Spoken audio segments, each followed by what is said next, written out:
sampai berapa? 246. 46 ya. Mas Udik, Sampai Mas Firdaus masih ada nggak? 252. Ya. 252. Ya, kalau bisa ada ya apa? Baca Quran yang ada terjemahannya. Ya. 246. Ini ngaji kan, ngaji beneran ini, kita ngaji beneran ini, baca Quran. Insyaallah. Terkait kisah Nabi Musa ya, Abah? Ya, ada hubungannya dengan Nabi Musa. Oke. Mas masih ada Mas Firdaus ya? Halo Mas Firdaus. Tadi ngaji perlu banget nih Mas Firdaus. Gimana? Ready? Siapa yang ditunjuk? Oh, Mas Firdaus sudah live. Mas Firdaus sudah live, Bang Nurdin. Oh ya sudah, Mas Udik aja dulu Mas Udik. Ya. Baik. Bismillahirrahmanirrahim. Alhamdulillah wassalatu wassalamu ala Rasulillah wa ala alihi wa sahbihi wa mawalah amma ba'd. Fa uhayyikum bi tahiyatil Islam. Assalamualaikum warahmatullahi wabarakatuh. Waalaikumsalam warahmatullahi wabarakatuh. Mari kita sama-sama memanjatkan puji dan syukur kita dan selalu meningkatkan kesyukuran kita kepada Allah Subhanahu wa taala atas berbagai karunia, atas kudrah dan iradahnya, atas hidayah, atas inayah kepada kita semua. Setelah itu mari kita juga menyampaikan salawat dan salam kepada junjungan kita Habibana wa Nabiyyana Muhammad sallallahu alaihi wasallam, juga kepada keluarga, sahabat, serta siapapun yang mengikuti sunnahnya hingga hari akhir. Rekan-rekan yang hadir secara virtual di seluruh Indonesia, insya Allah pada malam hari ini kita akan mengkaji sebuah kisah dalam Al-Quran, di mana Al-Quran ini menurut para mufassir, para pengkaji ayat-ayat Al-Quran, ternyata sepertiga kandungan dari ayat Al-Quran berisi kisah. Hal ini tentunya menjadi dorongan kita, menjadi pendorong kita untuk memahami setiap kisah tersebut.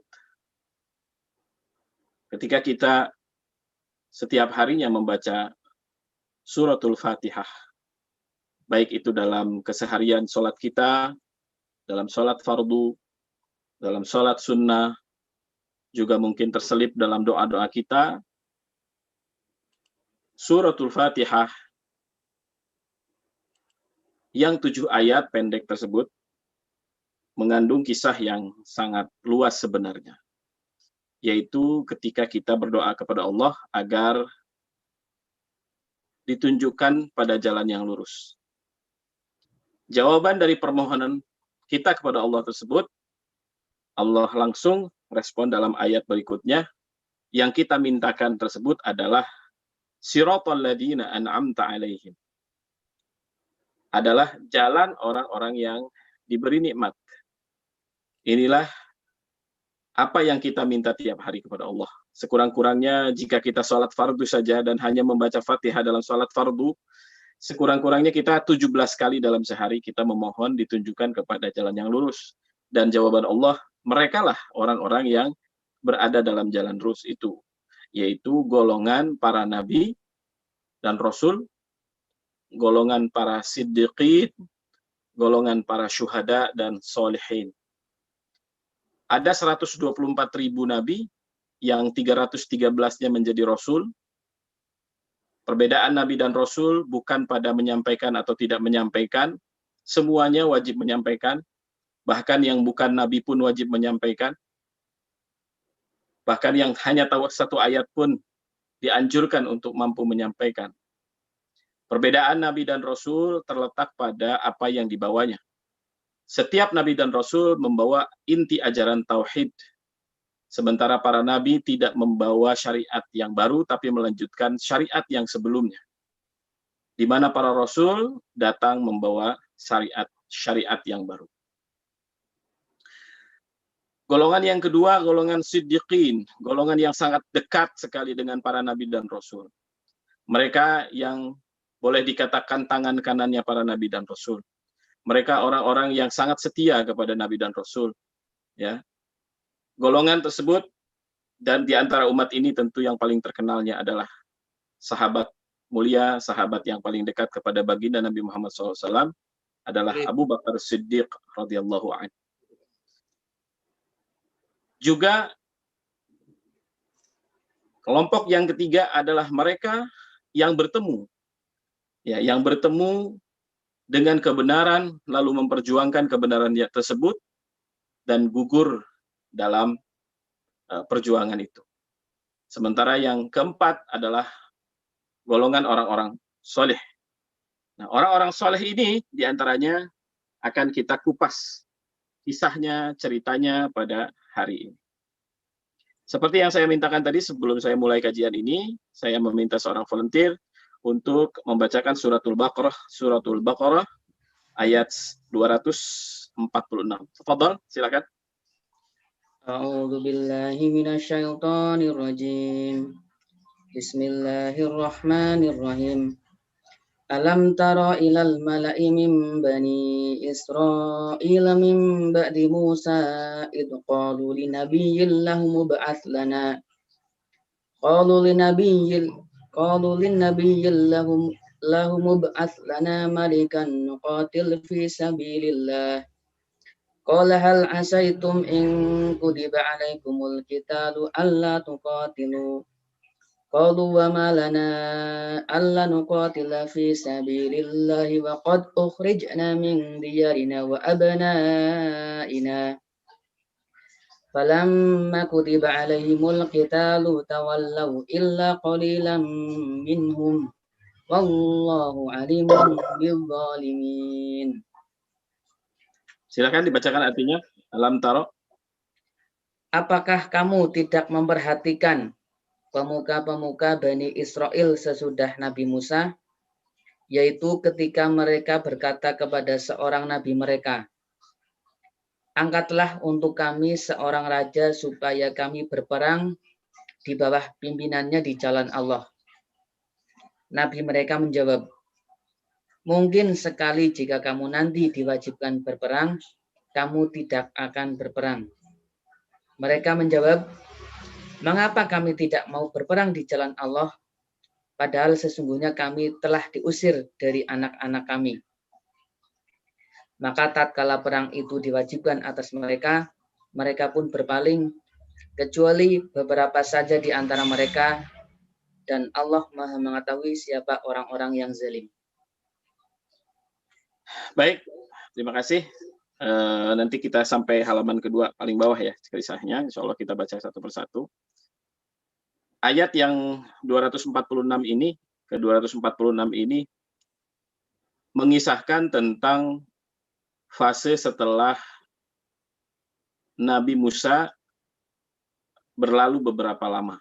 Jadi ini adalah masa di antara Nabi Musa dengan Nabi Daud alaihissalam. Memang ini jangka waktu yang sangat panjang. Jadi ini disebutkan dalam ayat ini mimba di Musa. Jadi sepeninggal Nabi Musa alaihissalam ada sekelompok pemimpin tokoh dari Bani Israel yang meminta kepada seorang nabi dari kalangan mereka. Ya, jadi ayat ini juga menunjukkan bahwa para nabi itu tidak putus ya. Setiap satu nabi lahir kemudian wafat lalu digantikan oleh nabi berikutnya. Bahkan seringkali dalam satu periode ada beberapa nabi yang masa perjuangannya terjadi bersamaan. Permohonan mereka kepada nabi di sini, dan nabi di sini menurut para ahli tafsir dia adalah Nabi Samuel ya, bernama Nabi Samuel. Permohonan mereka adalah agar mereka diberikan seorang pemimpin. Nah, jawaban dari Nabi Samuel di sini adalah, aku khawatir jika telah diwajibkan kepada kalian perang, justru kalian tidak akan berperang. Mereka mengatakan bahwa tidak mungkin kami tidak berperang, sedangkan keadaan kami sudah terusir dari rumah dan dijauhkan dari anak-anak kami. Sungguh kisah ini memberikan inspirasi, ya, dan bagi saya ini menunjukkan kecerdikan dari Bani Israel. Ya. Ayat-ayat Quran juga menyebutkan bahwa memang Bani Israel diberikan kelebihan Allah Subhanahu wa taala, ya. Mereka yang Allah berikan kelebihan dalam hal pemikiran, ya, mereka diberi kelebihan dalam hal kecerdasan, ya. Sehingga pilihan mereka ketika ditimpa kesulitan, ya, pilihan mereka ketika mereka ditimpa berbagai macam krisis yang menghancurkan mereka, mereka berselisih, berperang sesama mereka, hilanglah persatuan, bahkan ada satu lagi yang sangat mengancam, sangat bisa menghancurkan mereka adalah munculnya seorang panglima yang terkuat di saat itu, yang tidak ada satupun pasukan di dunia ini yang bisa mengalahkan dia dan pasukannya. Dia adalah Jalut atau Goliath.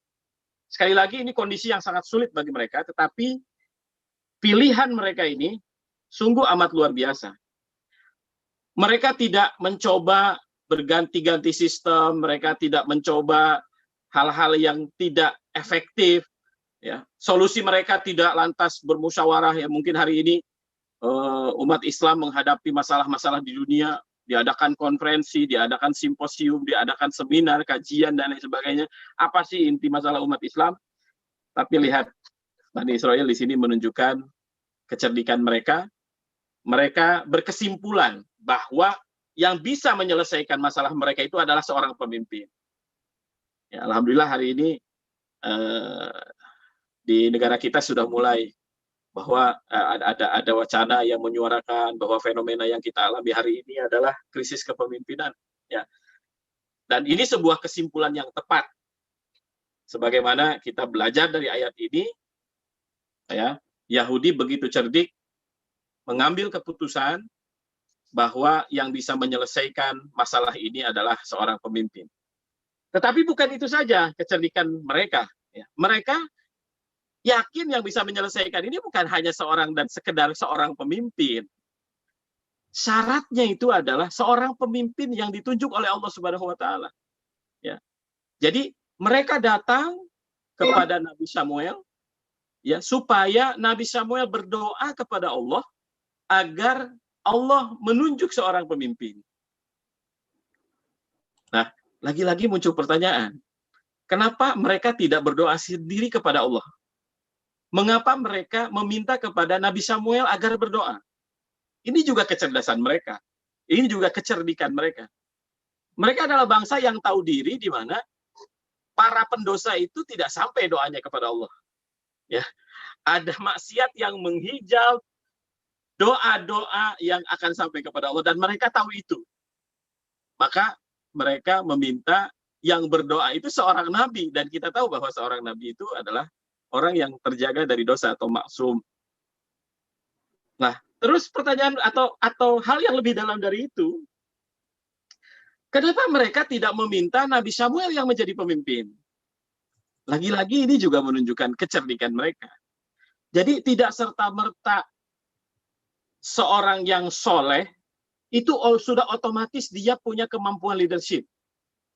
Tidak semua nabi punya kemampuan leadership. Tidak semua nabi memimpin. Bahkan ada satu kisah panjang yang dikisahkan dalam Al-Quran, yaitu surat Yusuf yang bercerita Nabi Yusuf, level Nabi Yusuf, ya, di Mesir saat itu, dia tidak menjadi seorang pemimpin, dia menjadi seorang menteri. Nah, inilah antara kesolehan dengan kepemimpinan itu terkadang berbeda, tapi kalau bersatu antara kesolehan dan kepemimpinan, itu maka suatu hal yang sangat luar biasa dan berkah bagi masyarakat. Ya. Misalnya zaman Nabi Muhammad diikuti dengan Al-Khulafa Ar-Rasyidun. Siapa yang paling cakap dalam memimpin? Ya Nabi Muhammad dengan keempat khalifahnya. Siapa yang paling bertakwa di zaman itu? Ya Nabi Muhammad dengan keempat khalifahnya. Makanya kalau kita lihat model kepemimpinan di era kekhilafahan, terkadang kalau seorang pemimpin itu merasa bahwa dirinya bukan orang yang paling soleh, bukan orang yang paling baik, maka dia mendekatkan orang-orang yang baik. Kalau merasa dirinya lemah, mujahadah, mudah terprosok dalam dosa, maka didekatkanlah para ulama dan sifat ulama itu bukan ulama yang menstempel setiap keputusannya. Justru yang didekatkan adalah ulama yang siap memperingatkan, ulama yang siap menasihati jika dia dalam keadaan bersalah, jika dia melakukan sebuah kesalahan. Jadi dalam satu ayat pertama, kisah pertama ini saja, kita mengambil kesimpulan 3 hal, bahwa Yahudi ini bangsa yang cerdik, mereka sadar betul bahwa di saat multi krisis atau multidimensi krisis terjadi, mereka tidak melakukan hal yang coba-coba, mereka tidak melakukan kajian-kajian, ya, mencari siapa yang bisa menyelesaikan masalah. Mereka berkesimpulan yang bisa menyelesaikan itu cuma seorang pemimpin, tapi syarat pemimpin itu mesti pemimpin yang ditunjuk Allah Subhanahu wa taala, ya. Hari ini mungkin lebih parah kondisinya dari apa yang terjadi di zaman itu. Tapi kita masih mencoba. Setelah kita mencoba, wah, yang bisa menyelesaikan mungkin adalah pemimpin dari kalangan aristokrat. Ternyata tidak selesai juga masalah Indonesia. Mungkin dari kalangan militer, mungkin dari kalangan kiai, mungkin dari masyarakat biasa, dari kalangan biasa. Terus kita mencoba mencari, menggali pemimpin. Padahal ayat ini menunjukkan seperti apa yang harus kita cari. Pemimpin seperti apa yang harus kita cari di saat krisis multidimensi terjadi. Kemudian mereka tahu diri, kalau doa mereka tidak akan sampai kepada Allah, mereka meminta kepada orang yang paling suci di zaman itu, yaitu Nabi, dan mereka tidak meminta Nabi Samuel yang menjadi pemimpin, karena mereka juga memahami bahwa dia kapasitasnya orang soleh, tapi belum tentu mampu ketika memimpin. Ya. Banyak kisah-kisah lain ya yang menunjukkan. Abu Dzar misalnya, sahabat Rasulullah SAW, kurang soleh apa? Dia adalah di antara para sahabat yang paling tinggi keimanan dan ketakwaannya, tetapi Rasulullah ya memperingatkannya supaya tidak mengambil urusan kepemimpinan, karena bisa saja kesolehannya bisa berkurang atau rusak karena dia berada dalam wilayah kepemimpinan. Ya. Nah, singkat cerita, apa yang mereka minta itu akhirnya Allah kabulkan. Dan ada kisah yang tidak tertulis dalam Al-Quran, tapi kalau kita kaji dalam Ibnu Katsir, ya, baik itu Al-Bidayah wa Nihayah, baik itu tafsirnya, bahwa ada satu kisah yang menunjukkan sambungan dari kisah tersebut, ya, yang akhirnya terpilihlah seorang pemimpin, di mana mereka ini punya 2 benda pusaka, ya, 2 benda pusaka, yaitu tongkat dan trompet.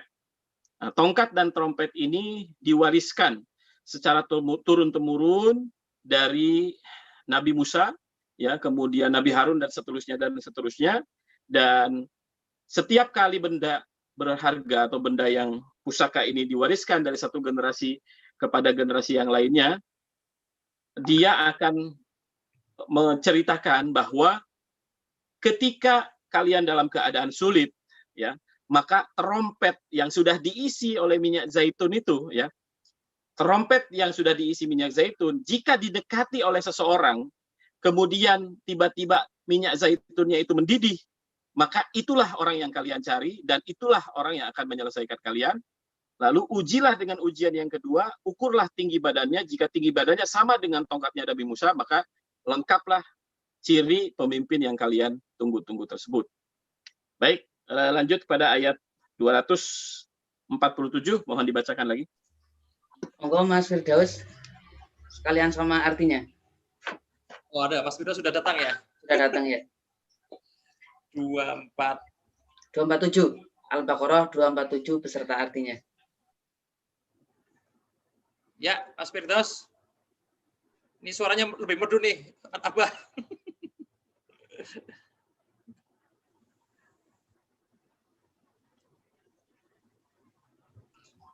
Ya, monggo Mas Firdaus.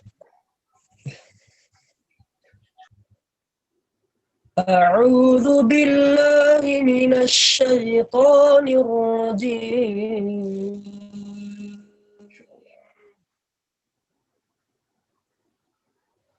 بسم الله الرحمن الرحيم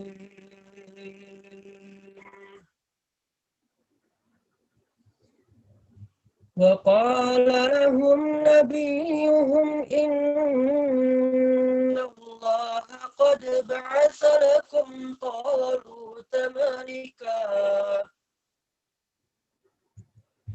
قالوا أنا يكون له الملك علينا ونحن أحق بالملك منه ولم يؤت سعة من المال قال إن الله اصطفاه عليكم وزاده بسطة في العلم والجسم والله يؤتي ملكه من يشاء والله واسع عليم. Yang artinya, dan Nabi mereka berkata kepada mereka, sesungguhnya Allah telah mengangkat Talut menjadi rajamu. Mereka menjawab, bagaimana Talut memperoleh kerajaan atas kami, sedangkan kami lebih berhak atas kerajaan itu darinya, dan dia tidak diberi kekayaan yang banyak. Nabi menjawab, Allah telah memilihnya menjadi raja. Allah telah memilihnya menjadi raja kamu dan memberikan kelebihan ilmu dan fisik. Allah memberikan kerajaannya kepada siapa yang dia kehendaki, dan Allah maha luas lagi maha mengetahui.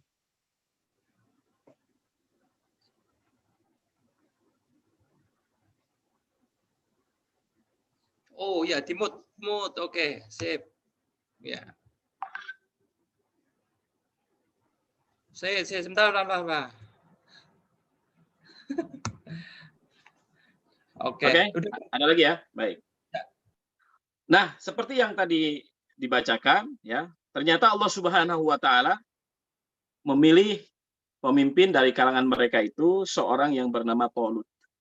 Dan Talut ini memang, ya, suatu ketika melewati rumahnya Nabi Samuel, dan tiba-tiba trompet yang berisi minyak zaitun itu mendidih, ya. Lalu Nabi Samuel memanggil Talut, disuruh mendekatkan diri kepadanya, dan diukurlah tinggi badannya, dan ternyata 2 syarat menurut wasiat disertai dengan pewarisan pusaka tersebut ada pada Talut. Ya. Jadi Talut ini bukan nabi, ya, tetapi dia orang soleh yang berada di masa antara, ya, di masa antara 2 buah kerasulan, yang itu adalah kejayaan mereka, ya, Bani Israel, yaitu ketika Nabi Musa memimpin dan ketika Nabi Daud dan Nabi Sulaiman memimpin. Tetapi apa respon Bani Israel terhadap pemilihan Talut ini? Mereka mengatakan, anna yakunu lahul mulku alaina wa nahnu ahaqqu bil mulki minhu. Rekan-rekan sekalian, kalaulah tidak ada ujian kepemimpinan, maka iblis tidak akan menjadi hamba yang ingkar kepada Allah Subhanahu wa Ta'ala. Dahulunya iblis adalah seorang malaikat, ya, bukan seorang berarti. Dia adalah malaikat yang mengisi hidupnya penuh dengan kesolehan. Ya, dia 80.000 tahun hidup di dunia, mengisi dengan kehidupan yang penuh dengan ketaatan kepada Allah. Bahkan saking mulianya, saking istiqomahnya, dia diangkat Allah Subhanahu wa Ta'ala bukan lagi menjadi pemimpin di bumi, tetapi menjadi pemimpin di langit. Bahkan ketika keistiqomahan itu berlanjut, dia diangkat lagi menjadi pemimpin di langit kedua, ketiga, keempat, kelima, keenam, ketujuh, dan selanjutnya bahkan dimasukkan oleh Allah Subhanahu wa Ta'ala ke dalam kelompok muqarrabin, hamba Allah yang muqarrabin. Ya. Orang soleh ini di atasnya orang abror. Ya, orang abror ini di atasnya al-muqarrabin. Katanya ada ungkapan seperti ini, ya. Hasanatul abror sayyiatul muqarrabin. Kadang orang-orang yang abror ini menganggap itu adalah sebuah kebaikan, bagi orang muqarrabin itu masih sebuah keburukan. Nah, ini gambaran setinggi apa hamba-hamba Allah yang levelnya pada tahap al-muqarrabin.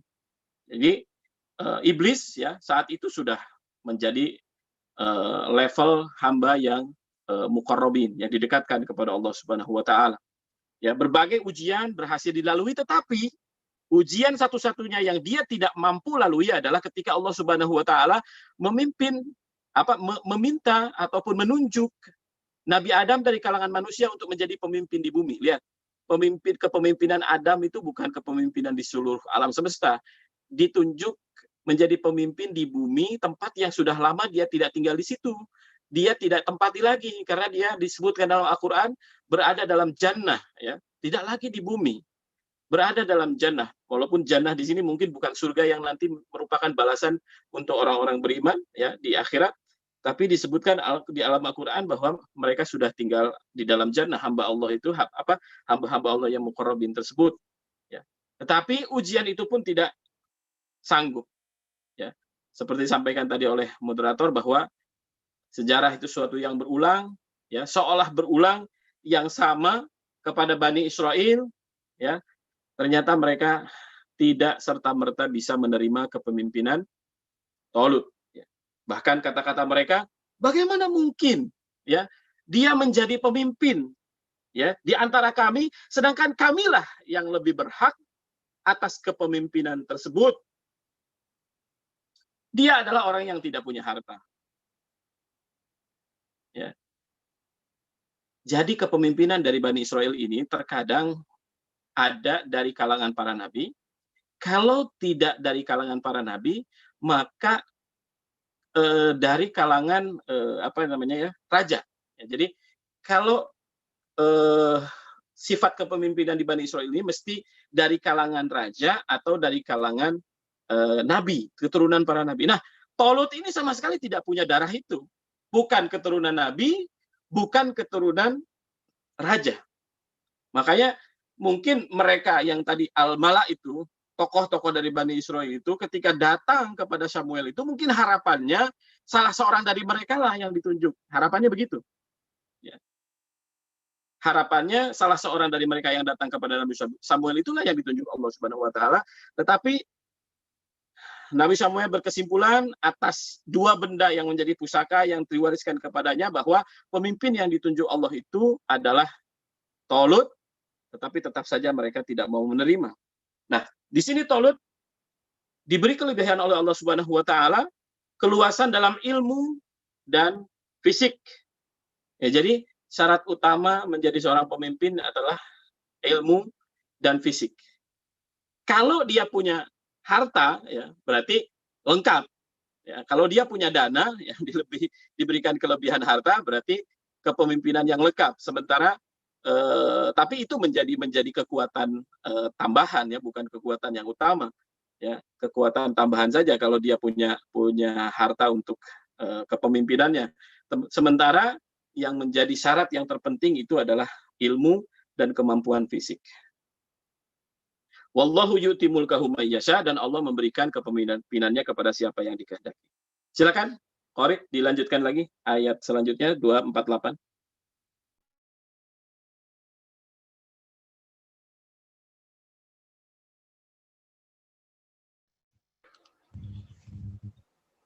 Bismillah. Yuk Mas Firdaus, lanjut.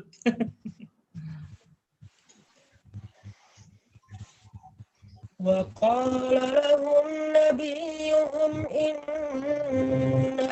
آية ملكه أن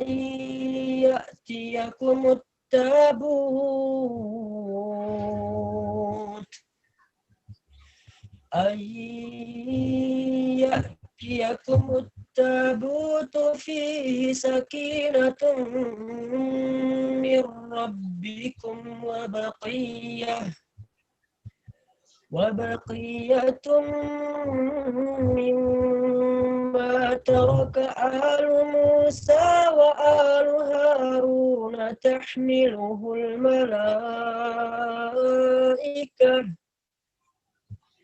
Inna fi dzalika laayatan Inna fi dzalika laayatan lakum in kuntum mu'minin.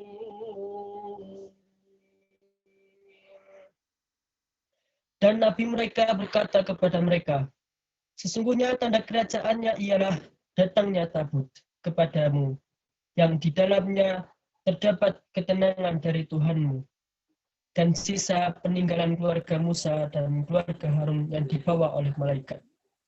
Sungguh pada yang demikian itu terdapat tanda kebesaran Allah bagimu jika kamu orang beriman. Baik. Mas Firdaus, standby ya sampai 252 kita kajian malam ini. Masih 1 lembar lagi. Maka berkatalah ya nabi mereka, jadi Nabi Samuel ini untuk menguatkan bukti bahwa Talut adalah pemimpin yang ditunjuk Allah Subhanahu wa taala sesuai keinginan mereka ya. Mereka mensyaratkan pemimpin itu bukan pemimpin sembarangan, tetapi pemimpin yang ditunjuk ya, kepemimpinan yang ditunjuk Allah artinya pemimpin yang dilantik Allah Subhanahu wa taala. Berbicara pemimpin yang dilantik oleh Allah Subhanahu wa taala ini seperti apa gambarannya? Ya. Kita sebagai umat Islam yang berpegang teguh pada Al-Qur'an dan hadis sebenarnya banyak sekali petunjuk dari Rasulullah SAW kepada umatnya dan tidak mungkin Rasul tidak memberikan panduan kepada umatnya di setiap zaman yang berbeda-beda ini. Di antaranya misalnya seperti apa bentuk kepemimpinan yang dilantik Allah Subhanahu wa taala adalah ketika Nabi Muhammad SAW bersabda, "Alaikum bisunnati wa sunnatil khulafa'ir rasyidin al-mahdiyyin."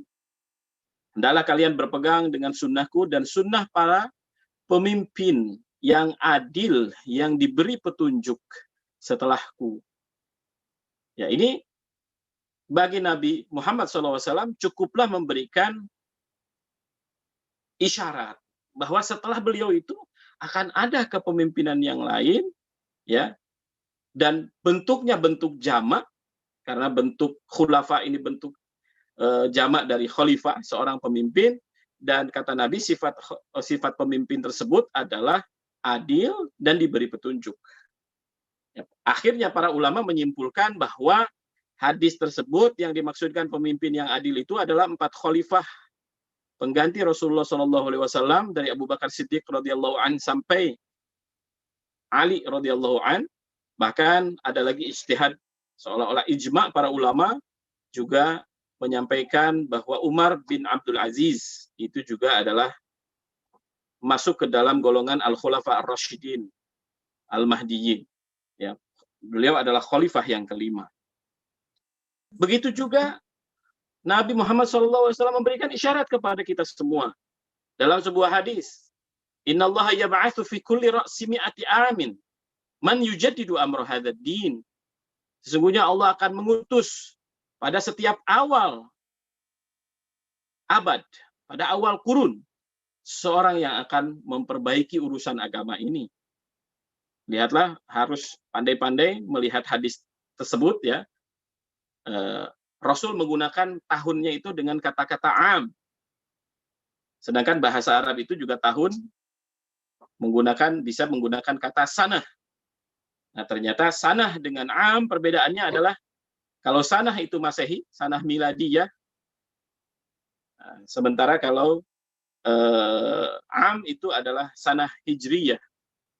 Jadi kemunculannya itu pada setiap awal abad hijriyah, bukan Masehi. Begitu juga ketika Allah Subhanahu wa taala mengisahkan Ashabul Kahfi walabithu fi kahfihim salah sami'ati sinina, 300 tahun, sinin jamak dari sanah, wazdadu tis'a, dan ditambah 9. Ini membedakan antara 300 tahun Masehi sama dengan 309 tahun Hijriah. Wallahu a'lam bishawab. Nah, untuk menguatkan kepemimpinan Talut ini, dihadirkanlah bukti lain selain 2 benda pusaka tadi adalah sebuah benda yang lebih keramat lagi bagi kalangan Bani Israel. Benda tersebut adalah tabut. Kalau kita lihat tafsir-tafsirnya dalam tabut ini memang macam-macam, dan saya yakin ini kita perlu hati-hati dalam mengambil pendapat tentang tabut ini, karena banyak juga yang mengartikan tabut ini jauh sekali dari pemaknaan yang sebenarnya, atau menafsirkan jauh, bahkan lebih seperti kepada hal yang sifatnya abstrak atau mistis. Tabut ini benar-benar sebuah benda, peti peninggalan Nabi Musa alaihissalam, ya, dan Nabi Harun alaihissalam, ya, tetapi benda ini hilang dari mereka.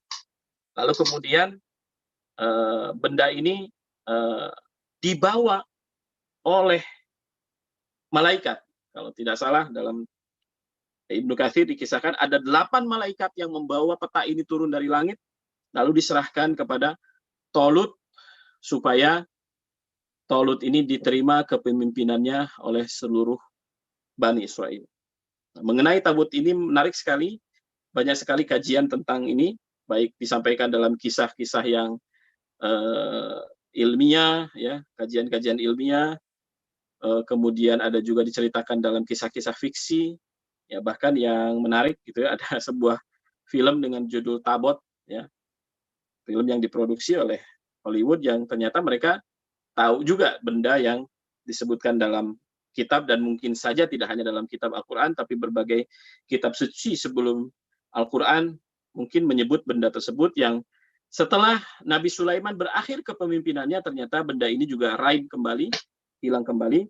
Dan menurut pendapat yang paling kuat, bahwa tabut ini berisi benda-benda peninggalan dari Nabi Musa alaihissalam, yang insya Allah katanya nanti di akhir zaman akan ditemukan kembali.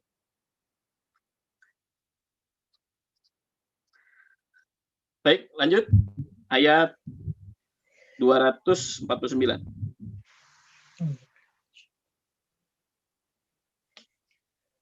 فلما فصل طالوت بالجنود قال إن الله مبتليكم بنهر فمن شرب منه فليس مني ومن لم يطعمه فإنه مني إلا من اغترف غرفة بيده فشربوا منه إلا قليلا منهم فلما جاوزه هو والذين آمنوا معه قالوا لا طاقة لنا اليوم بجالوت وجنوده قال الذين يظنون أنهم ملاقو الله كم قليلة غلبت فئة كثيرة بإذن الله والله مع الصابرين. Maka ketika Talut membawa bala tentaranya, dia berkata, Allah akan menguji kamu dengan sebuah sungai. Maka barang siapa meminum airnya, dia bukanlah pengikutku. Dan barang siapa tidak meminumnya, maka dia adalah pengikutku, kecuali menciduk seciduk dengan tangan. Tetapi mereka meminumnya kecuali sebagian kecil di antara mereka. Ketika Talut dan orang-orang yang beriman bersamanya menyeberangi sungai itu, mereka berkata, kami tidak kuat lagi pada hari ini melawan Jalut dan bala tentaranya. Mereka yang meyakini bahwa mereka akan menemui Allah. Mereka meyakini bahwa mereka akan menemui. Allah berkata, betapa banyak kelompok kecil mengalahkan kelompok besar dengan izin Allah. Dan Allah berserta orang-orang yang... Nah, setelah penunjukan Talut ini, dan penunjukannya itu ya kita tadi bahas ya, ini pemimpin yang dilantik Allah Subhanahu wa taala dengan cara yang sangat ajaib.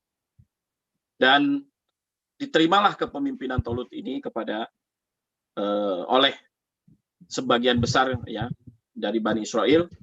Maka memang kalau boleh dikatakan di hari itu terjadi euforia, ya, terjadi euforia. Ternyata pemimpin yang mereka harapkan, pemimpin yang ditunggu-tunggu, yang akan menyelesaikan segala urusan mereka itu akhirnya mereka dapatkan, mereka temukan. Ya. Syarat-syaratnya sebagai pemimpin yang dilantik ditunjuk Allah Subhanahu wa taala dengan bukti-bukti yang tidak bisa terbantahkan lagi. Nah, di saat itulah Talut mengambil keputusan besar. Keputusan besar itu adalah hal yang paling utama diselesaikan itu adalah musuh yang setiap saat akan menyerang mereka. Ya, tetapi memang tidak mudah untuk mengalahkan musuh terbaik, ya, panglima terhebat di saat itu yang memang tidak pernah terkalahkan.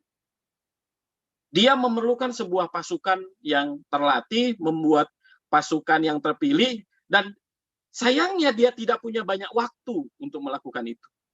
Maka dia katakan, dia umumkan bahwa kita tidak akan menunggu Jalut di tempat ini, tapi kita akan mendatangi Jalut di tempatnya. Maka Talut mengumumkan perang atas Jalut, dan dia berangkat ingin keluar dari tempatnya, justru menuju ke tempat Jalut. Nah, di saat diumumkan perang itu, menurut kisah yang saya baca dalam Ibnu Katsir, kurang lebih ada 80.000 orang. Ada juga riwayat lain yang menyebutkan jumlahnya lebih sedikit, minimal 28.000 orang. Mungkin angka hanyalah angka, tapi begitu banyak orang yang siap berjuang, berkorban bersama Talut ketika Talut mengumumkan bahwa dia akan berperang bersama Jalut. Dan sekali lagi ini adalah euforia. Nah, kalau yang bergabung ke dalam pasukannya itu ternyata punya kepentingan berbeda-beda, maka hampir pasti Talut tidak akan mampu memenangkan pertempuran itu.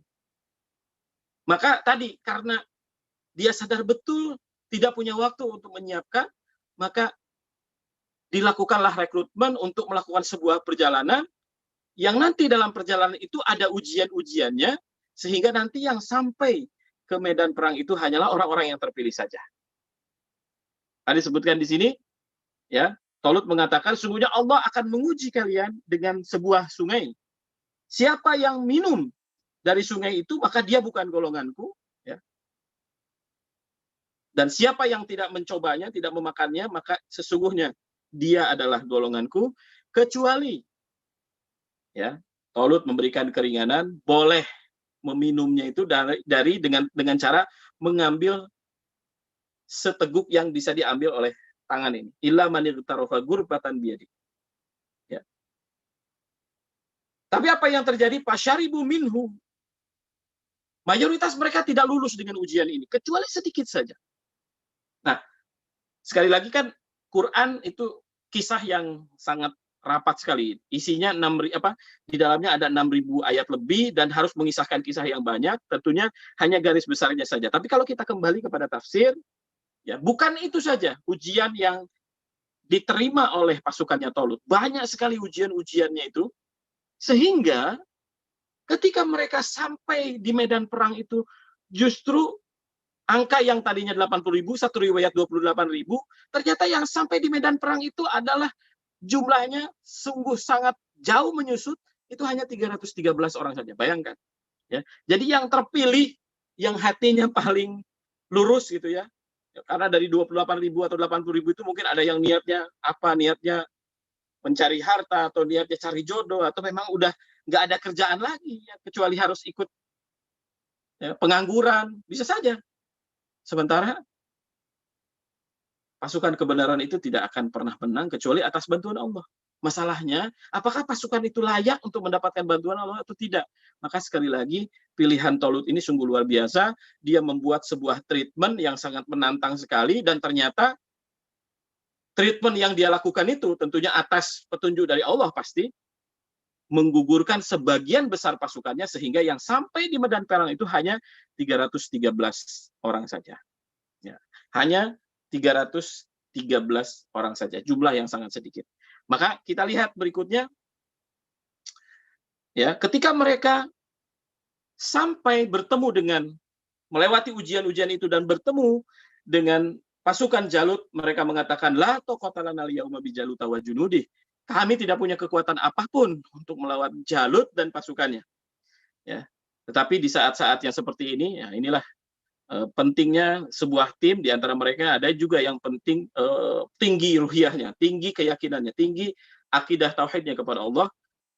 Mereka mengatakan, ya, orang-orang yang yakin akan bertemu Allah, ya, orang yang punya spiritualitas yang tinggi, mereka mengatakan kam min fi'atin qalilatin ghalabat fi'atan katsiratan biidznillah. Banyak kelompok yang kecil bisa mengalahkan kelompok yang besar atas izin Allah Subhanahu wa taala.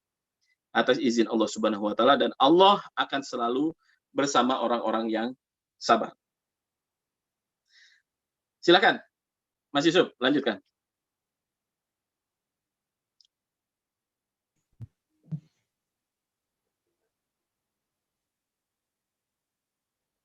ولما برزوا لجالوت وجنوده قالوا ربنا أفرغ علينا صبرا وثبت أقدامنا وانصرنا على القوم الكافرين.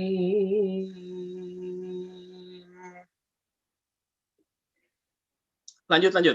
Dan ketika Boleh, terjemahnya dulu tapi lanjutkan sampai selesai ya, sampai ayat 252.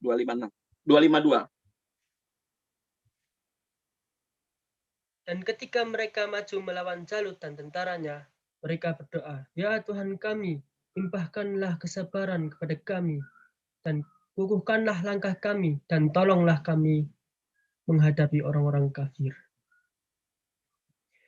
Fahazamuhum bi'idznillah wa qatala Dawud Jaluta wa atahu Allahul mulka wal hikmata wa 'allamahu mimma yasha'. ولولا دفع الله الناس بعضهم ببعض لفسدت الأرض ولكن الله ذو فضل على العالمين.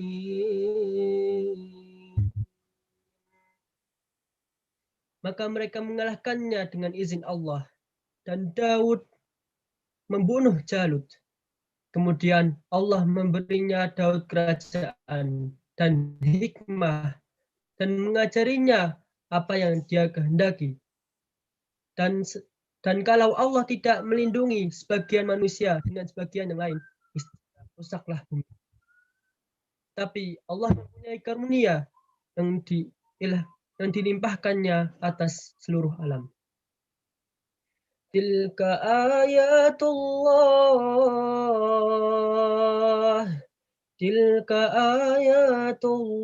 natluha 'alaika bil haqq wa innaka laminal mursalin.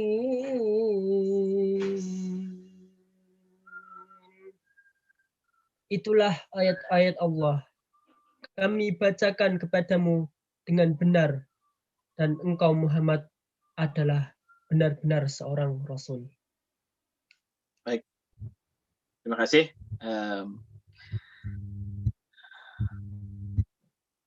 Ayat 250 ya menceritakan bahwa ketika mereka ya sampai dalam pasukan bertemu dengan pasukan Jalut, mereka semuanya berdoa kepada Allah agar diberikan kesabaran dan dikuatkan kedudukan mereka dan ditolong oleh Allah Subhanahu wa taala atas golongan orang-orang yang kafir. Sekali lagi, memang pasukan kebenaran menang atas pasukan musuh itu tidak pernah karena kekuatan mereka sendiri, Mereka menang ketika dibantu Allah, ketika datang pertolongan Allah Subhanahu wa taala. Apa yang terjadi dalam perang Badar, apa yang terjadi di perang Uhud, apa yang terjadi di perang Khandaq, semuanya menunjukkan bahwa Rasulullah dan para sahabatnya mendapat bantuan Allah Subhanahu wa taala. Akan tetapi memang bantuan yang datang dari Allah itu ada syarat-syaratnya. Jadi para pejuang itu hendaklah melengkapkan syarat-syarat bantuan Allah tersebut, maka Allah akan datangkan bantuan, dan di saat itulah kemenangan akan diberikan, akan didapatkan. Ada pelajaran yang harus kita ambil dalam perang Hunain. Ketika para sahabat, sebagian mereka merasa takjub dengan jumlah mereka yang banyak, namun di saat itulah mereka menderita kekalahan. Banyak sekali memang kisah-kisah yang menyebutkan bahwa pasukan kebenaran ini akan menang ketika Allah Subhanahu wa taala memberikan bantuan kepada mereka, termasuk dalam kisah Talut ini yang ternyata yang sampai di medan perang itu hanya 313 orang. Ya. Yang sampai di medan perang itu 313 yang sudah dalam keadaan capek, yang sudah dalam keadaan letih. Bahkan mereka mengatakan, kita tidak punya kekuatan apa lagi. Jumlah kita udah nggak punya, jumlah kita sangat sedikit. Belum lagi perjalanan yang jauh membuat kita kehabisan seluruh bekal. Udah dalam keadaan yang mungkin secara tampilan fisik rasa-rasanya tidak mungkin bisa memenangkan pertarungan melawan pasukan yang dipimpin panglima terbaik di zaman itu yang tidak pernah terkalahkan oleh pasukan manapun. Ya. Tapi kekuatan yang dimiliki oleh mereka tadi adalah pasukan yang terpilih yang hadir di tempat itu, yang mereka semuanya yakin bahwa hanya Allah lah yang akan membuat mereka menang, bukan jumlah mereka, bukan pasukan yang mereka miliki, bukan senjata yang mereka punya, bukan perbekalan yang cukup. Mereka yakin bahwa dalam kondisi ini hanya Allah yang akan membuat mereka memenangkan pertempuran itu. Hanya Allah yang akan menolong mereka. Nah, lagi-lagi kita baca tafsirnya, yang tentunya tidak ada dalam ayatnya, tetapi dalam tafsirannya lebih panjang diceritakan bahwa di saat itu, ya, di saat kedua pasukan sudah bertemu, ya, Jalut keluar dari pasukannya. Ini memang style peperangan gaya lama, ya. Kalau hari ini kan jenderalnya cukup berada di belakang meja, ya, di markasnya, perintah sana, perintah sini, tempur sana, tembakan ini, tembakan itu. Kalau dulu betul-betul panglimanya, jenderalnya ya berada dalam pasukan paling depan. Bahkan ketika peperangan itu akan dimulai, ada sebuah kebiasaan yang disebut dengan mubarozah, ya, tarung, duel. Ya. Di saat itu sebenarnya bisa siapa saja, tapi justru Jalut dengan perawakan yang disebutkan, ya, dalam kisah dalam sejarah itu tinggi besar, ya, lebih dari ukuran manusia pada saat itu. Dia menantang pasukan Talut untuk berduel. Ya. Pertamanya ketika Talut mengatakan, siapa di antara kalian yang berani menantangku? Ya, itu tidak ada satupun dari pasukan Talut yang berani. Karena tahu siapa yang mengajak mereka duel tersebut. Panggilan yang kedua masih tidak ada yang menjawab. Baru di panggilan yang ketiga, keluarlah Daud, yang saat itu tentu belum diangkat menjadi seorang nabi. Ya. Daud ini salah satu pasukan Talut yang usianya sangat muda. Ya, bahkan mungkin termuda di antara pasukan yang ada saat itu. Sehingga respon dari Jalut saat itu, dia mengatakan, kamu ini tidak sopan, ya, tidak sopan. Masih ada orang-orang yang lebih tua dari kamu, ya, masih ada orang-orang yang lebih senior dari kamu. Kenapa malah kamu yang keluar untuk menantangku?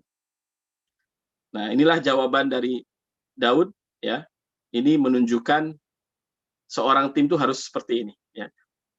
Dia mengatakan, sesungguhnya dari panggilan pertama aku sudah mau keluar, ya. Tapi aku memang memberikan kesempatan kepada mereka, orang-orang yang lebih senior, orang-orang yang lebih tua dari saya, ya. Panggilan kedua juga aku masih memberi kesempatan, tetapi Ternyata mereka bersepakat. Ternyata mereka bersepakat untuk memilihku.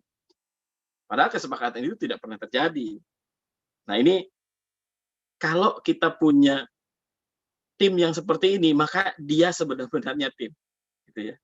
Dia tidak ingin kelihatan hebat dari yang lain, beda, punya keberanian. Dia menutupi kekurangan. Ya. Bayangkan kalau respon Daud saat itu mungkin, ya gimana, orang tua udah nggak ada yang berani lagi. Orang tua sudah nggak ada yang sanggup melawan kamu, ya sudah aku aja. Nah, ingin kelihatan dia lebih hebat. Nah, kalau sudah muncul sifat-sifat tim seperti ini, ya itu bukan tim yang hebat. Tim yang hebat itu adalah mampu menutupi kekurangan timnya. Dia tidak ingin hebat sendirian. Ya. Dia menutupi kekurangan tim. Dia mengatakan semua sepakat untuk memilihku. Ya. Dan kita tahu mungkin bukan pertama kali diceritakan yang akhirnya Daud berhasil membunuh Jalut dengan cara yang sangat simpel sekali. Ya. Dia hanya melemparkan manjanik. Ya, manjanik itu sebuah tapel ya yang diputar-putar ya, atau betul-betul ketapel yang dilepaskan, batu yang tepat mengenai antara dua mata Jalut, kemudian Jalut tumbang, ya, lalu senjatanya direbut oleh Daud dan dibunuh, mati dalam duel tersebut. Nah, tentunya bukan itu saja bantuan Allah kepada Daud dan pasukannya dan Tolut. Allah Subhanahu wa taala juga mencampakkan ke hati para musuh pasukannya Jalut saat itu rasa takut. Mereka berkesimpulan, kalaulah anak yang paling kecil saja berhasil mengalahkan orang yang paling kuat di antara kita, bagaimana dengan orang-orang yang lebih senior dari dia? Bagaimana dengan orang-orang yang lebih tua dari dia? Kita nggak mungkin menang. Seperti itulah memang kalau Allah Subhanahu wa taala ingin memenangkan orang-orang yang layak mendapatkan pertolongannya, bagi Allah begitu mudah untuk memenangkan. Allah punya cara yang tidak disangka-sangka. Allah punya cara yang tidak pernah diprediksi oleh siapapun. Persis seperti kejadian di saat itu. Ya. Maka singkat cerita, Tolut berhasil dalam misinya menyelamatkan Bani Israel dari kehancuran, berhasil menyatukan Bani Israel, ya, berhasil memimpin peperangan yang paling penting mungkin dalam sejarah Bani Israel karena mereka diambang kehancuran, dan berhasil mengalahkan orang dan pasukan yang terkuat di saat itu. Ya. Walaula daf'ullahi nasa ba'dahum bi ba'd. Inilah cara Allah Subhanahu wa taala untuk menahan manusia dengan sebagian mereka dengan yang lain. Nah, ini juga salah satu ciri pemimpin yang ditunjuk Allah. Salah satu ciri pemimpin yang dilantik oleh Allah Subhanahu wa taala, perjuangannya tidaklah selalu berdarah-darah. Ya, makin dia ini karomah penunjukannya itu makin tinggi, justru darah itu makin minim.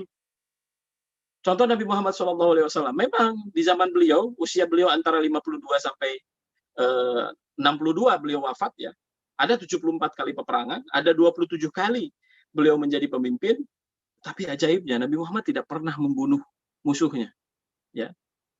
Ada kisah yang menyebutkan Nabi Muhammad pernah melempar manjanik dari kejauhan dan tidak mengarah kepada siapa, tapi kena kepada musuh kemudian mati. Katanya itu saja yang saya terima riwayatnya.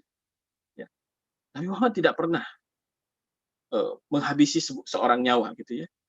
Kemudian padahal tadi ada 74 kali peperangan dan ada 27 kali beliau sebagai panglima. Bahkan dalam kemenangannya terbesar pun, ketika beliau menjadi pemimpin kuat dengan 10.000 pasukan terpilih, dan peristiwanya adalah Fatu Mekah, ternyata dalam peristiwa Fatu Mekah itu tidak ada seorang pun yang menjadi korban. Tidak ada orang-orang Quraisy yang terbunuh saat Fatu Mekah. Jadi makin kuat ya karomah seorang pemimpin atas pelantikan penunjukan yang Allah sampaikan kepada orang tersebut, maka cirinya orang tersebut kepemimpinannya tidaklah terlalu berdarah-darah. Nah, ada kisah lanjutan sebenarnya dari kisah ini, dan ini ibrohnya juga tidak kalah penting ya, tidak kalah penting ketika di sini Allah Subhanahu wa taala mengatakan wa atahullahul mulka wal hikmah. Allah memberikan kepada Daud ini kepemimpinan, wal hikmah, dan ilmu. Ya, hikmah ini memang lebih dalam daripada sekedar ilmu. Ya. Orang bisa saja punya ilmu tapi tertipu dengan ilmunya. Tetapi orang yang mendapat manfaat dan memberikan kemanfaatan dari ilmunya, itulah orang yang mendapatkan hikmah. Dan wa'allamahu mimma yasha, dan Nabi Daud diajarkan ya dari apa-apa yang Allah kehendaki. Nah, selepas kemenangan penting ini, ternyata Tolut itu bukanlah pemimpin yang sebenarnya. Pemimpin sebenarnya yang Allah siapkan untuk Bani Israel itu adalah Daud, yang kemudian diangkat menjadi Nabi dan Rasul dan menjadi pemimpin. Nah, ini ada konklusi menarik ya. Jenis kepemimpinan itu ada dua. Ada the true leader, ada pemimpin yang sebenarnya, dan di sini orang yang dimaksud itu adalah Daud. Sedangkan Tolut ini dia bukan pemimpin sebenarnya, dia bukan true leader, dia adalah the bridge to the true leader. Dia adalah jembatan kepada pemimpin yang sebenarnya. Ya. Jadi kalau kita diberikan sebuah amanah, ya, hendaklah kita memahami siapa kita ini. Taruhlah kita diberikan amanah kepemimpinan. Kita wajib nanya pada diri kita ini pemimpin yang sebenarnya bukan? The true leader bukan? Atau kita ini hanya mengantarkan kepada pemimpin yang sebenarnya? Kenapa kita perlu demikian? Kepemimpinan itu bukan ujian kepada mereka yang dipimpin seperti tadi. Tidak lulusnya iblis, tidak lulusnya Bani Israel atas kepemimpinan Tolut. Tapi kepemimpinan ujian terbesar sebenarnya adalah kepada orang yang menjadi pemimpin tersebut. Seringkali orang terjebak dalam amanah kepemimpinan dan tidak menyadari dia sebenarnya, maka kepemimpinannya itulah yang akan mencelakakan. Makanya Nabi mengatakan, kalian akan menginginkan kepemimpinan dan sungguh kepemimpinan itu akan menjadi penyesalan terbesar kalian di hari kiamat. Nah, ketika Allah menunjuk Daud alaihissalam, respon dari Tolut ini tidak menerima. Tidak mau menyerahkan kepemimpinannya kepada Nabi Daud. Padahal Nabi Daud saat itu sudah diangkat menjadi mantunya, dinikahkan dengan salah satu anak gadisnya, ya. Tetapi inilah ujian kepemimpinan. Ada gengsi. Lah, siapa? Kan saya yang menyelesaikan masalah ini. Ya, Daud kan hanya berperan di akhir. Kenapa Daud yang menjadi pemimpin? Lagi-lagi ini ujian kepemimpinan. Tolut tidak menerima perintah Allah. Ya, Tolut tidak menerima perintah Allah. Jadi memang hikmah luar biasa ya. Walaupun masuk dalam golongan orang-orang soleh, ya, ternyata orang soleh itu kadang bisa tergelincir juga. Ya. Yang menyelamatkannya itu apa respon orang soleh tersebut setelah tergelincir. Ada orang-orang soleh tergelincir kemudian dia nggak balik lagi. Nah, lihatlah bagaimana Tolut yang akhirnya dia selamat karena memang memenuhi semua proses. Ya. Jadi Tolut itu diperangi akhirnya oleh Nabi Daud atas perintah Allah. Dalam satu peperangan yang akhirnya Tolut berhasil dikalahkan. Dan ketika dia dikalahkan, barulah dia menyesali perbuatannya. Menyesal sekali. Sungguh besar penyesalannya, dan dia tahu betul itu adalah dosa besar, menolak perintah Allah dan menolak utusan Allah Subhanahu wa Ta'ala. Sehingga setiap hari dari kehidupan Tolut itu hanyalah tangisan-tangisan saja. Konon katanya, matanya ini, di antara matanya ini, di sebelah sini dan sebelah sini itu sampai ada guratan. Sampai ada guratan karena setiap hari dia menangis. Setiap hari dia menangis menyesal. Sudah ratusan orang alim ditanya, ada nggak pintu taubat untuk saya? Ada nggak kesempatan saya diampuni Allah Subhanahu wa Ta'ala? Tidak ada satupun yang berani mengatakan bahwa Tolut masih punya kesempatan. Sampailah dia bertemu dengan salah satu orang soleh di zaman itu. Dia mengatakan, dia menganjurkan, pergilah kamu ke kuburan Nabi Yusha bin Nun. Ya, Nabi Yusha ini nama lainnya Nabi Joshua, dan Nabi Yusha ini dikisahkan juga dalam Al-Quran, dalam surat Al-Kahfi. Kalau kita baca, Nabi Musa itu melakukan perjalanan, ya, diikuti oleh seorang pemuda. Nah, diikuti oleh seorang pemuda, dan pemuda yang mengikuti itu, yang membawa bekalnya itu, yang membawa bekal Nabi Musa itu, dia adalah Nabi Yusha bin Nun. Nah, kemudian Nabi Yusha bin Nun ini sepeninggal Nabi Musa, ini juga ketika Allah hukum Bani Israel, ya, dikejar oleh Firaun, kemudian masuk ke Palestina, dia tidak mau berperang, dia malah nyuruh Musa berperang, dan ketika Nabi Musa wafat, kepemimpinannya digantikan oleh Nabi Yusha untuk melawan pasukan tersebut, dan Nabi Joshua ini akhirnya memenangkan pertempuran di Palestina itu, yang akhirnya mereka menjadi kerajaan di Palestina, ya, menjadi berketurunan di Palestina, sehingga lahirlah generasi Nabi Daud ini. Jadi Datanglah kamu ke kuburan Nabi Yusha. Nabi Yusha itu udah mati, udah lama, ribuan tahun udah meninggal sebelum itu. Tetapi memang inilah keseriusan Talut untuk mencari jalan pertobatan. Dia akhirnya bertemu dengan kuburan Nabi Yusha dan dia langsung bertanya, wahai Nabiullah Yusha, adakah pintu taubat untuk seorang Talut? Allah izinkan Yusha itu bangkit lagi dari kuburnya. Tetapi sungguh respon dari Nabi Yusha ini di luar apa yang diperkirakan. Ini ibroh untuk kita semua. Nabi Yusha bukan langsung menjawab pertanyaan Talut. Dia malah berkata, demi Allah, sudah ribuan tahun aku menghuni kubur ini, tapi aku belum lupa rasa sakitnya dicabut nyawa. Jadi ibroh untuk kita semua, ternyata dicabut nyawa itu suatu peristiwa yang sangat menyakitkan, bahkan peristiwanya disebut sakaratul maut. Waktu-waktu yang memabukkan ketika di akhir cerita kehidupan kita ini. Mungkin sulit sekali untuk menyadari yang terjadi, sehingga disunahkan di saat itu kita ditalqinkan, supaya akhir kehidupan kita itu masih sanggup melafazkan la ilaha illallah. Nah, Nabi Yusha mengingatkan kita semua dengan mengatakan, sudah ribuan tahun aku dikubur di tempat ini, tapi aku belum lupa rasa sakitnya dicabut nyawa. Lalu beliau setelah itu baru menjawab, kamu wahai Talut masih punya kesempatan untuk diampunkan dengan syarat kamu berperang untuk Daud sebagai pasukan biasa, sampai kamu terbunuh, di saat itulah dosa kamu terampuni. Nah, sekali lagi, keseriusan Talut dalam mengikuti proses pertaubatan inilah ya, yang dia gabung, padahal raja itu adalah mantunya sendiri, tapi dia tidak ingin diistimewakan sebagai panglima, sebagai orang terhormat. Dia dianggap sebagai pasukan biasa. Dia terus mengikuti peperangan, sehingga akhirnya Talut gugur, meninggal, dan ketika itulah pertaubatannya diterima Allah Subhanahu wa Ta'ala. Jadi sekali lagi, orang soleh masih bisa tergelincir, masih bisa melakukan kesalahan. Dan kita pun ketika melihat kesalahan dilakukan orang soleh, kita jangan langsung menjudge. Oh, udah selesai dia mah. Udah nggak ada harapan lagi. Innamal a'malu bil khawatim. Ya, semua amalan itu tergantung ujungnya. Kalau kita masih ada harapan kebaikan, doakan. Mudah-mudahan di akhir hayatnya masih ada kesempatan. Ya, seperti Talut tadi. Kurang besar apa dosanya Talut? Talut itu menolak perintah Allah, menolak utusan Allah. Tetapi lihatlah proses pertaubatan yang diikutinya, sampai beliau akhirnya gugur, dan di saat itulah dia kembali lagi, bahkan derajatnya lebih tinggi lagi. Dia mungkin orang soleh yang lebih tinggi derajat yang sebelumnya, bahkan mungkin bisa disimpulkan, yang menyelamatkan Talut di hadapan Allah bukan karya besarnya menyelamatkan Bani Israel, bukan karya besarnya membawa pasukan Bani Israel untuk mengalahkan pasukan Jalut, tapi justru yang menjadi karya terbaiknya di hadapan Allah itu adalah proses pertaubatannya sampai beliau menemui ajal. Inilah kisah yang menarik sekali, yang seringkali saya tidak pernah bosan-bosannya membaca dan menyampaikannya, karena banyak sekali hikmah yang sangat luar biasa. Bahkan di akhir cerita ini, Allah mengatakan, itulah ayat-ayat Allah yang aku bacakan kepada kamu, wahai Muhammad, bil haqq, dengan benar.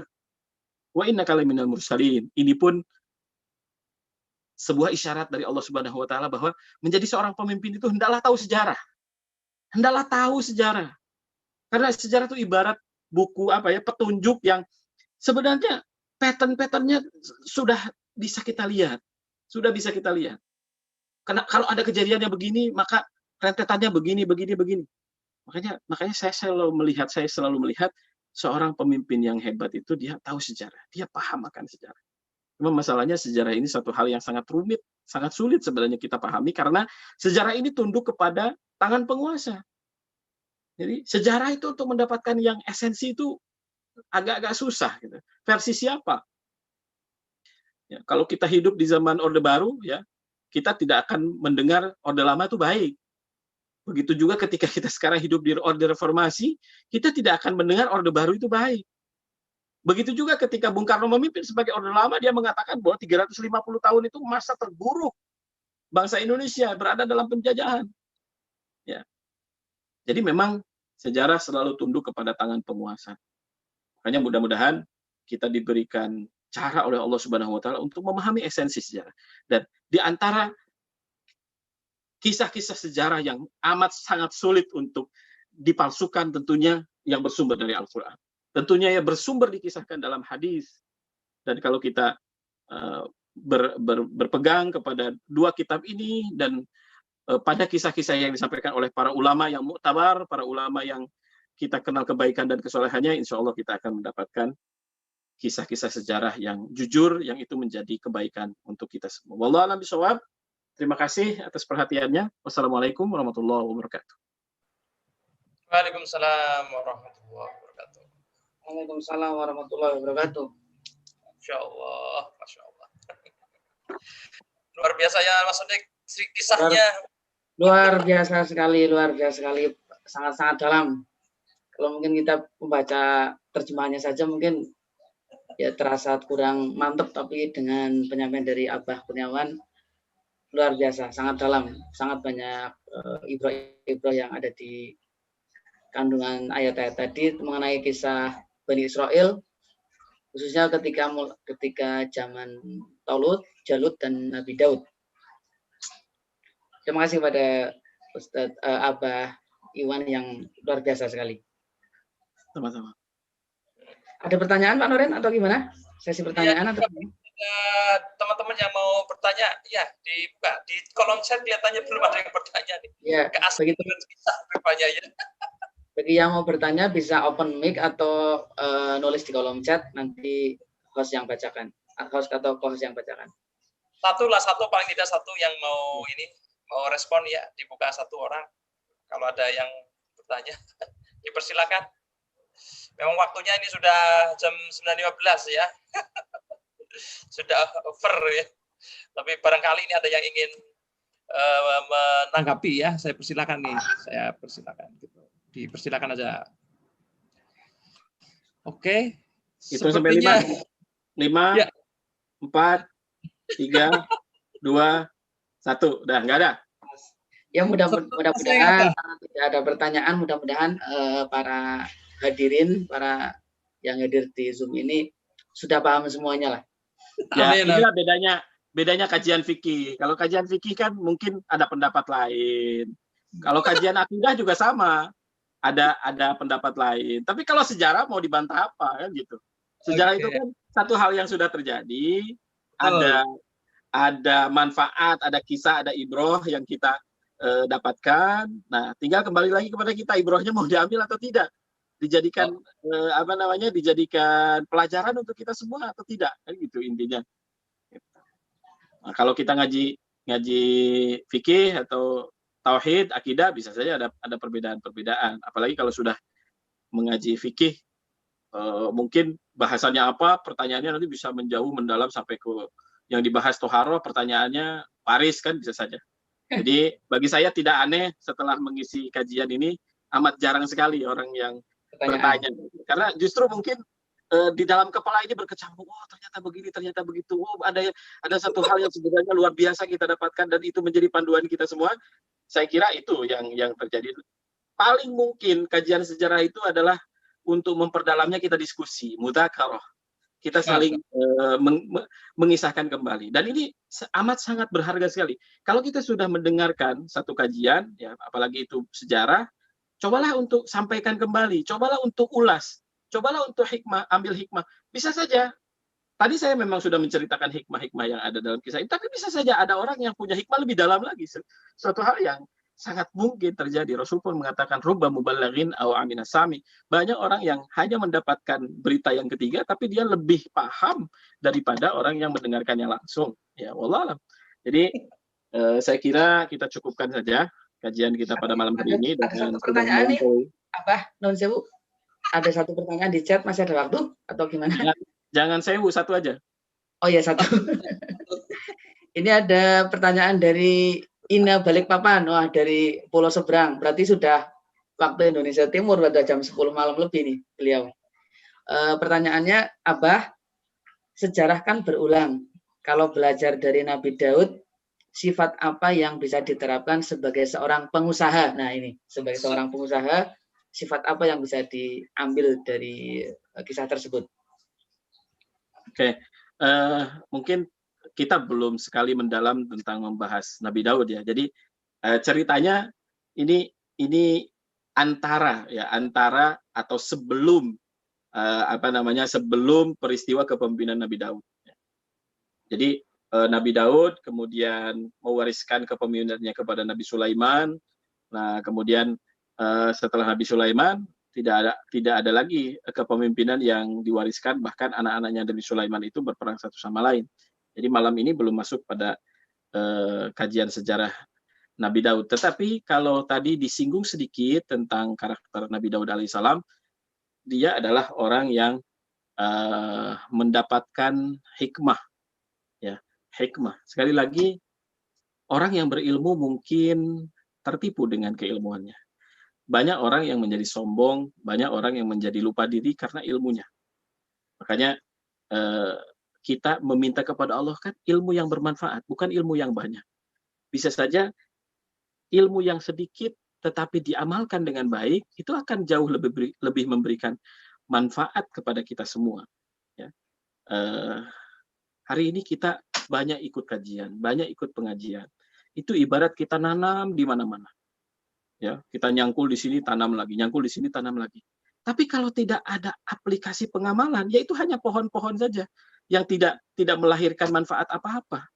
Ya, mungkin sudah hektaran kita tanam pohonnya, tapi tidak ada yang memberikan faedah sedikit pun, karena pohonnya juga nggak kita jaga, nggak kita pupuk, nggak kita tunggu sampai berbunga dan berbuah.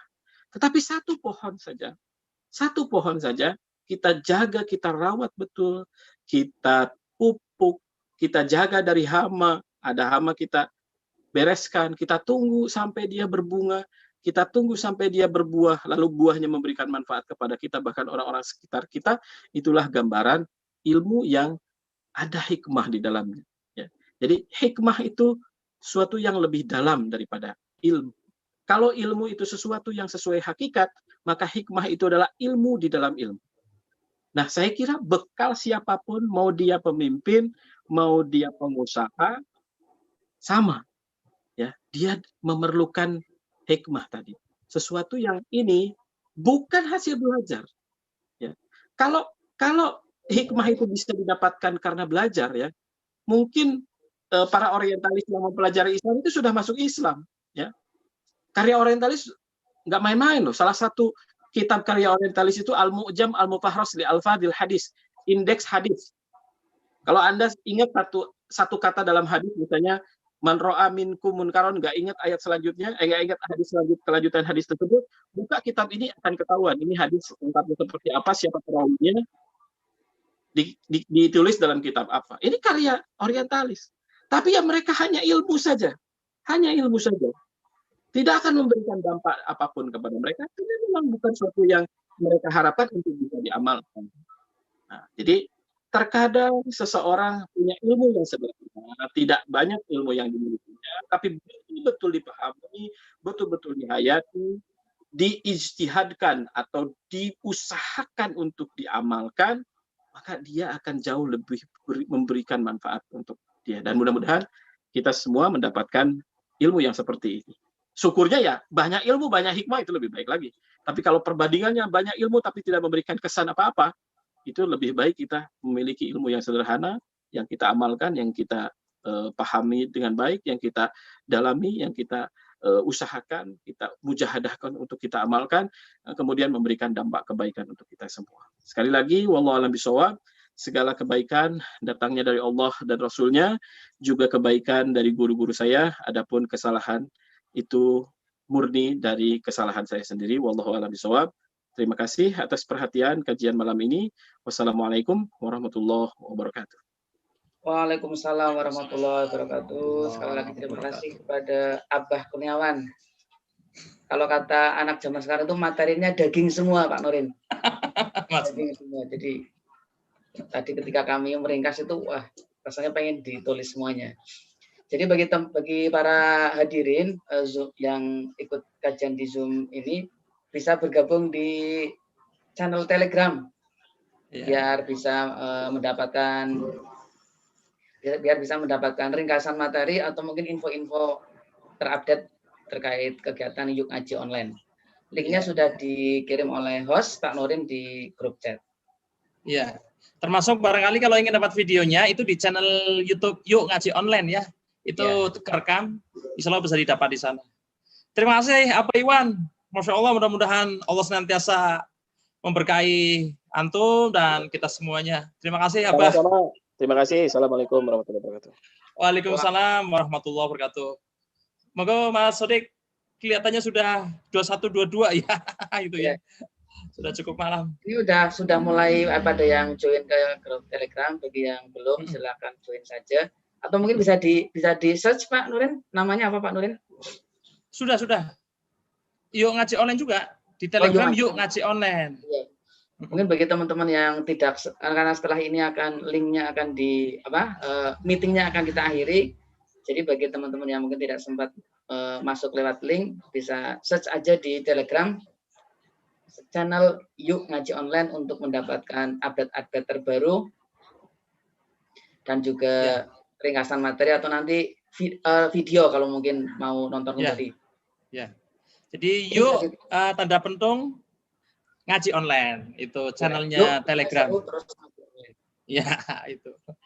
Atau sampai di jumpa YouTube pekan depan, insya Allah masih ada Pak Nurin. Pekan depan masih akan terus ada Pak Nurin dengan ada. Ini rutin loh ya malam Ahad. Jadi kita itu malam minggunya, malam Ahadnya itu ya ngaji gini gitu ya. Dengan tema-tema yang lebih daging lagi dan juga pembicaraan. Amin. Insyaallah untuk pekan depan Ustadz Afid ya, materinya tentang tafsir surat Ad-Duha insyaallah ya. Ya silakan bagi para jamaah bisa mengajak teman atau saudara atau kenalan untuk bergabung di acara kita, rutin kita. Oke. Sip. Kita tutup Pak Nurin? Ya baik. Ya alhamdulillah kita sudah di penghujung acara. Marilah kita sebelum mengakhiri saya selaku pembawa acara apabila banyak salah dan kata mohon maaf yang sebesar-besarnya. Marilah kita tutup Yuk Ngaji Online malam hari ini dengan bacaan alhamdulillah bersama-sama. Alhamdulillahirabbil alamin. Subhanakallahumma wa bihamdika asyhadu an la ilaha illa anta astaghfiruka wa atubu ilaik. Assalamualaikum warahmatullahi wabarakatuh. Waalaikumsalam warahmatullahi wabarakatuh. Ya, live.